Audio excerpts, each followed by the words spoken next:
the idea of whether or not one can find God through drug use is a really sticky question because there's so many strong belief patterns. There's so much strong and diverse identification with the premise of what God is and how to connect with God in some way or another.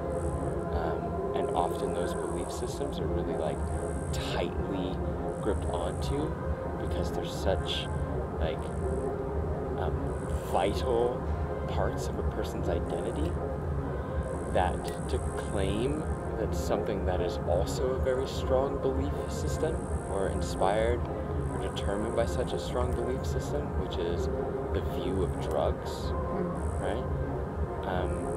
Makes it very difficult to say that type of thing because people automatically assume that, or not people in general, but I would say, you know, people tend to assume that if you say you can find God through something, you mean you can only find God through that way, or that's the way to find God.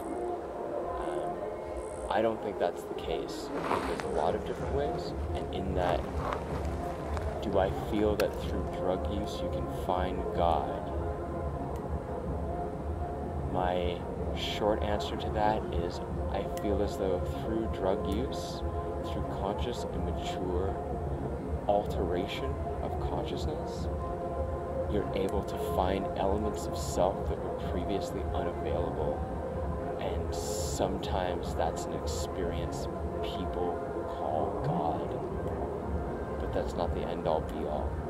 And though it is a very effective way of altering consciousness, altering your experience, altering your reality for the potential of finding God, it's also very mutable and can help you find all sorts of other things too that aren't necessarily constructive.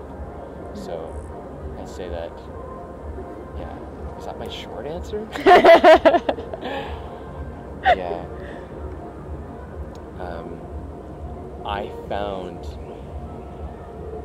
I found experiences in psychedelics, specifically psilocybin mushrooms.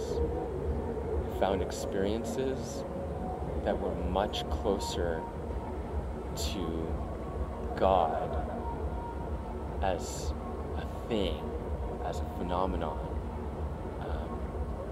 than I had in anything else previously. And because of that, I feel I see and experience it much more readily in all things, because I had an opportunity to know what it feels like rather than what it's supposed to be or how I'm supposed to get there, which I think was really beneficial for my development.